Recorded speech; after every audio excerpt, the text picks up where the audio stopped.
following the conclusion of the award season for the Oscars, I wanted to do a discussion surrounding the state of the film industry and the Oscars by extension. Oh, and as I sat and prepared to do the recording, it occurred to me that, in large part, we've all seen and felt the shift in the quality of the films that have been coming out, right? And so I questioned whether it was necessary to go in detail about the drop in viewership over the course of the last 10 years for the Oscars, which I believe has now fallen by at least 50%. And I believe the lowest ratings they've had since 2022. We've all sort of, even without knowing and seeing the numbers, we've all sort of understood what has been happening. And so I didn't want to retread that, going over what we already know. And then I want to discuss, okay, some of the reasons for the decline in the quality of the films that were being put out. So I went to the Oscars webpage and I was going to have a discussion about the representation and inclusion standards that they have. And then it also occurred to me that we also know this already, right? Even if without going to their webpage, and seeing, because they're no longer hiding it, right? Even without going to their page and seeing it, we've all known that this is what has been happening. Just from going to watch the films and all the changes that they've seen fit to make to stories and to characters to fit these inclusivity quotas that they feel need to be met. So there wasn't much point in retreading a lot of what we already know, right? But what I wanted to, or at least the question I wanted to ask, is whether this is something that just keeps happening or something that we have continually allowed to happen. No, I say that because, although this is at the forefront of our mind because it's now current news, we've seen this happen time and time again, right? We can trace this back to the publishing industry and literature that has now completely fallen apart. Literacy has fallen to, I believe, 40% of kids leaving school, fall below the reading level. And I believe 30% of adults can only read at just a basic level. And so we've seen this happen before. On the Oscars webpage, it says that in order for films to be eligible, they do need to meet 2 of the 4 standards, the 4 inclusivity standards. And if you go through the list here, you'll see much of the same that we've all seen and heard and felt in all the stories, whether it's film, TV, video games, whatever. For example, here it says the main storyline subject matter for the submission must be centered on an underrepresented group, either women, racial or ethnic groups, LGBTQ+, or people with cognitive or physical disabilities. And again, we've seen this happen before our eyes in film and TV, but if we go back several decades, we recognize the same pattern occurring there with literature, right? The state of publishing now, if you go to Barnes and Noble, you'll recognize that it's now largely catering to a female demographic.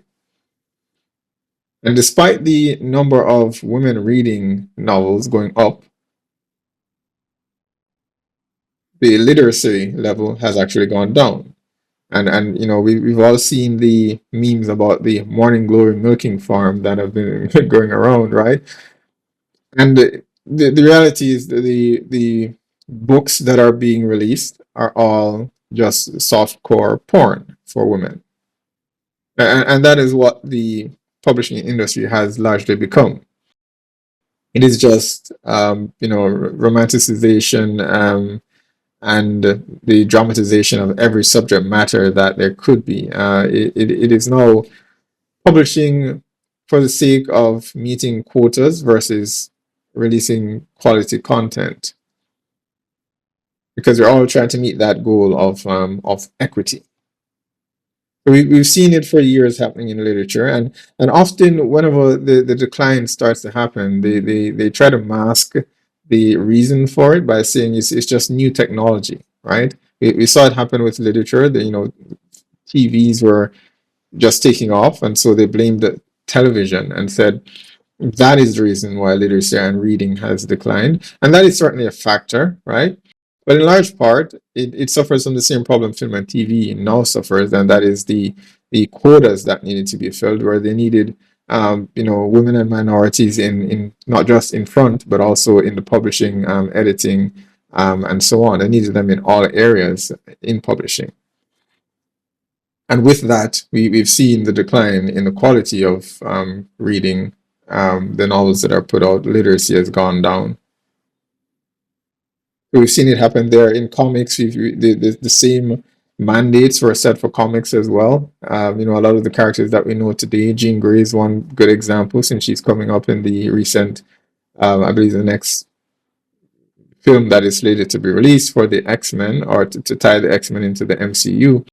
But when Jean Grey was first came onto the scene, she had small levels of telekinesis. She didn't have telepathy, but there was a push for her to be, more front and center, because we needed a woman on the team who was as powerful as the men. And in true fashion, when it comes to feminism, she then became more powerful than all the men, right? With the addition of the Phoenix powers, her Phoenix powers. So she then became powerful more even than the professor himself. We saw it happen with the Fantastic Four, another recent film that has come out, and the changes that they made to Sue Storm throughout the years as well, where initially she could only form small force fields and turn invisible. But then again, the same narrative for inclusion, for her to be on par with the male characters, then her powers then gradually evolved to be even more powerful than Reed himself. And so when it comes to literature, comics, we've, again, we've seen this, the same checklist, although back then it was never formally announced, right? There was no mandate to say, okay, you must do this, but everyone knew what it was. They were, that they were required to do if they wanted to get their works continually published. So we watched the decline of literature and publishing. We saw it destroyed before our very eyes, and then once that was destroyed, they moved on to film and TV. Then a slew of changes in the 17 and 80s, with the bumbling idiot protagonist of a father and the strong girl boss mom. That was very prominent in sitcoms in the US. And then slowly, as film took over, because filming was so expensive at the time that TV was the gold standard then. But as film became more and more popular, and people would go out and spend more, they then shifted their attention from TV to filmmaking, and then recognized, okay, we need to equalize that now, and we needed more women in these prominent roles. And so the same quota that destroyed literature and publishing then translated to film and TV. That is now in decline. I believe last October was one of the worst performances in box office history in 30 years, if I'm remembering correctly. And Hollywood is largely now a ghost town, because production levels have fallen to such low degree comparative to any other year in the last several decades. Very, very, very few films are now in production, and we can. They will of course try to justify this by saying it's just again the change in technology. It's now streaming's fault, or it's AI's fault for that shift, and again, that is certainly a part of it. But in large part, the issue is the quality of the products that were being put out that were affected largely by these quotas. The need to inject these girl boss characters and the diversity hires, whether in front or behind the camera. We need this need for female writers. We need female directors to meet the status quo. And films have suffered in quality for it. We make fun of China, for example, over the past course of the last few decades. Whenever there's always this, this idea that we laugh at China whenever they need to remake a poster for distribution within their territory, or they need to edit a particular scene out of the film before they'll accept it. But I think China recognizes something that we have either not recognized, or we did know but we've chosen to forget it, and that is the importance of these stories. And so, because they recognize how important it is, they don't want to tarnish their culture, their people, with the ideology that the West have largely used to destroy themselves, right? And who would want to do that? And so China controls what comes into their market.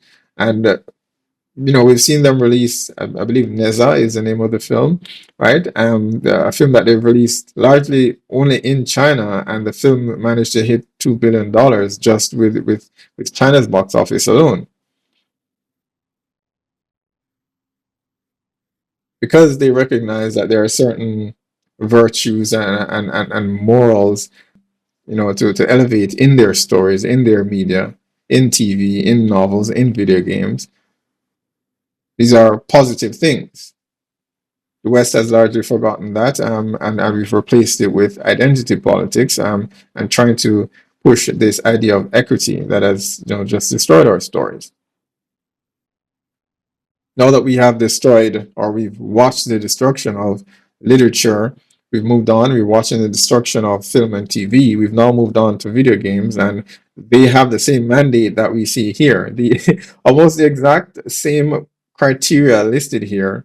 Microsoft has that for the games that they will publish as well.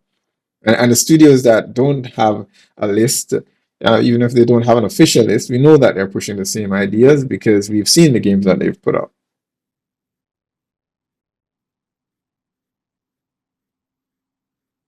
So here we are. Is this something that just keeps happening, or something that we have largely allowed to happen time and time again? And we can only blame the corporations for so much. I think at the end of the day, we have to, again, some uncomfortable truths and acknowledge our responsibility where these stories are concerned.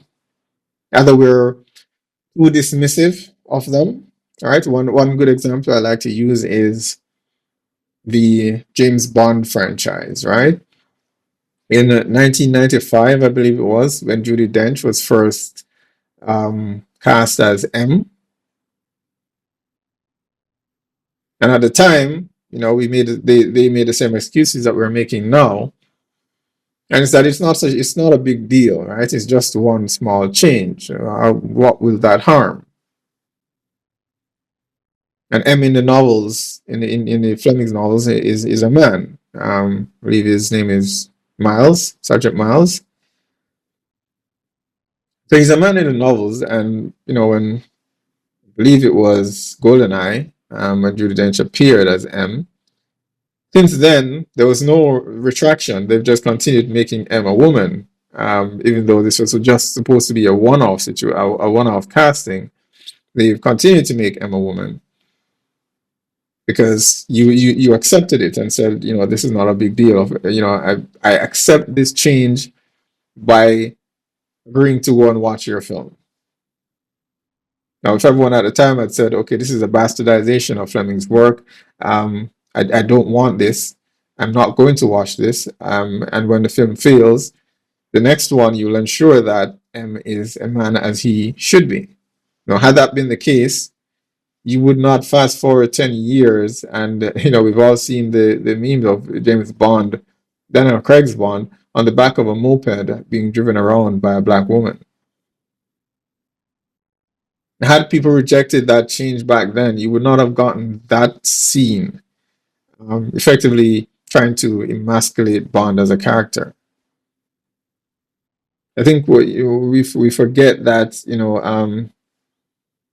but when men write a lot of these characters, we're not writing them to be safe, right? They tend to have a hard edge. They tend to be very flawed individuals, um, and that makes for interesting characters. But the moment you allow these changes to happen, you know, be it Bond or anyone else, any of the other prominent legacy male legacy characters, um, you end up with something that you can hardly resemble as the character anymore, because Bond today you know, is not even recognizable compared to where he started. He's a completely different character now. And the recent game that was released, oh, it's not out yet, but it was announced, First Light, with a younger Bond. We can surely expect the safest, most feminized Bond that we've ever seen.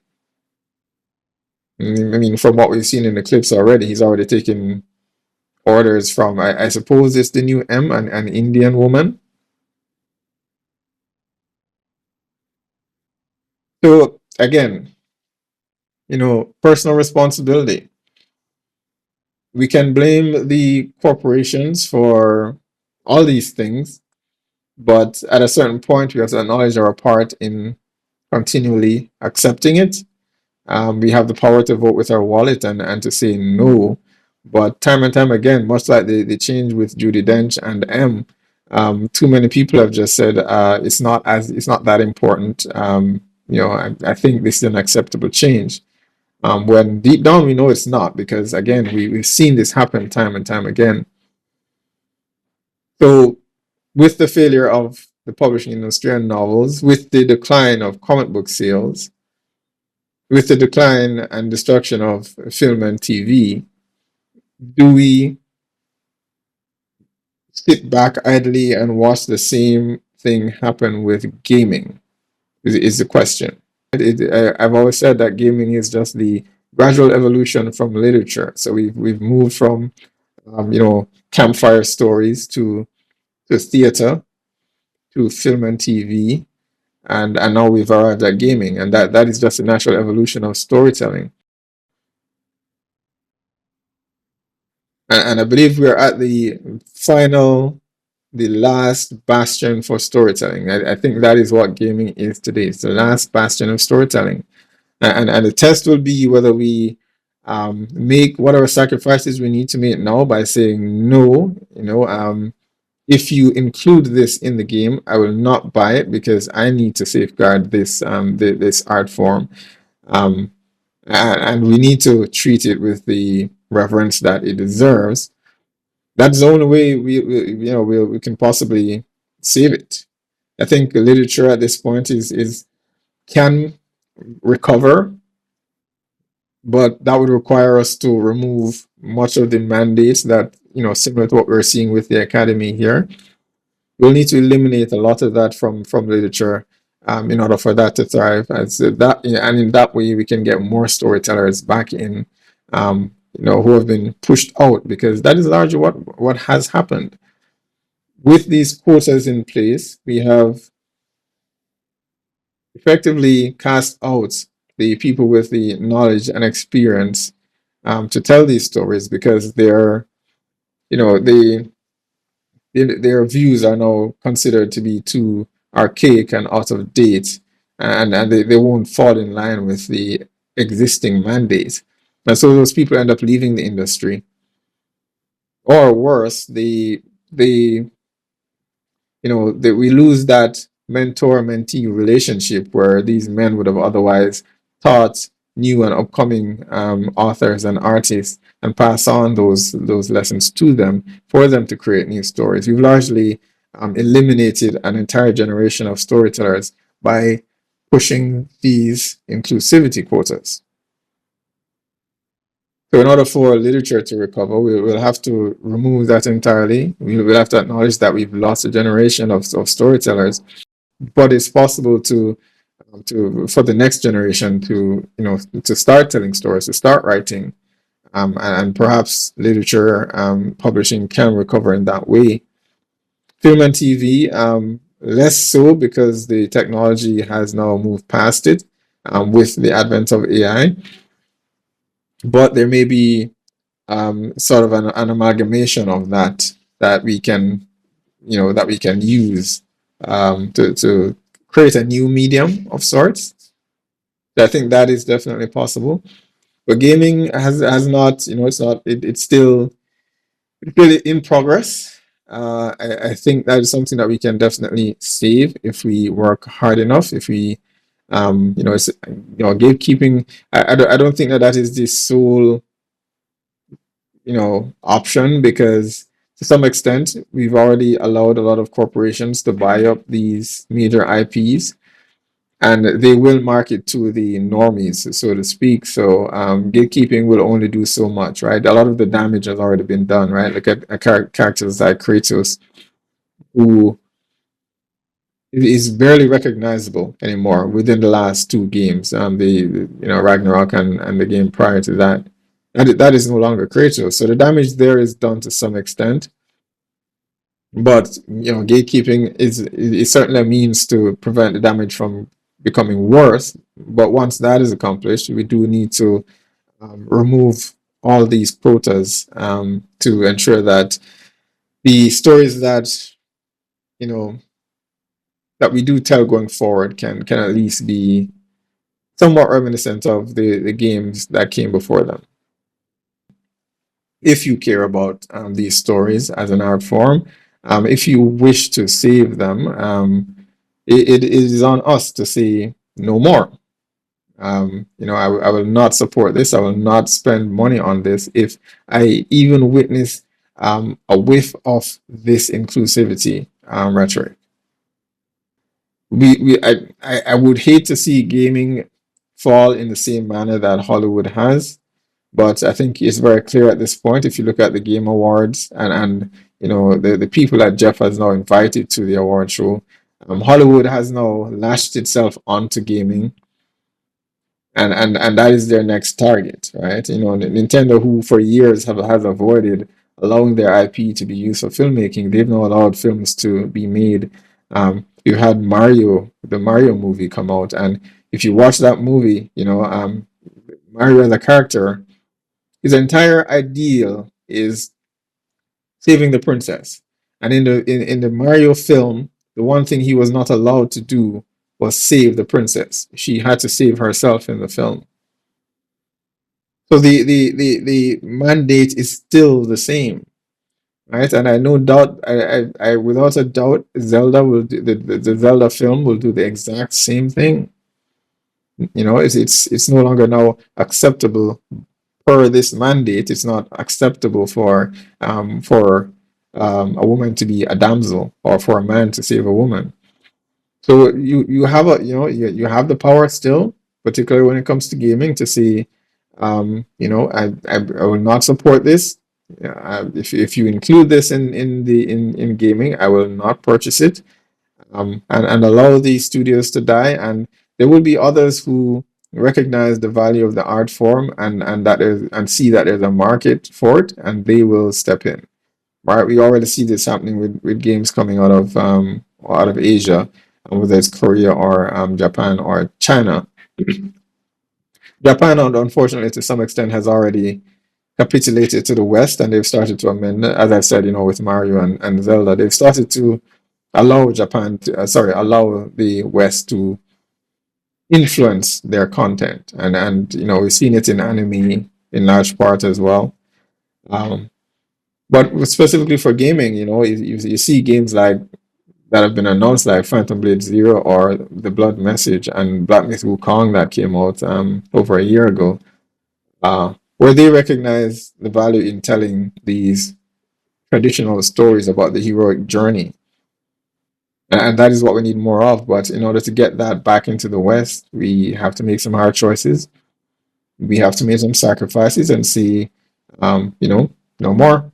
If this is included in your product, I will not pay for it. And that is the way to go. My, I think the most important part is the storytelling element, right? I think we need to get more people, you know, back into writing, back into storytelling, because that is in part what has, sort of led to Hollywood's downfall, because Hollywood needs source material to pull from. And as we've already discussed, publishing is at an all-time low in the quality, in terms of the quality of what's being pushed out. So Hollywood has nothing to pull from anymore. And that is why they keep regurgitating the same remakes, because, you know, what are they going to make? Morning Glory Milking Farm. There's not much to choose from as far as what is currently being published. So that is something that we will eventually need to, acknowledge, because whether it's video games or film and TV, I think in large part they're all pulling from written works, whether it's historical or fiction. It all comes back to writing. It all comes back to literature, right? And I think that is what we need to be paying closer attention to, and we need to repair the damage that's been done to that to some extent. But before we even can do that, we need to, try to stop the destruction that we're seeing happening before our eyes. So let's all just do our part, guys. Yeah. Thanks very much for stopping by, and I'll see you next time.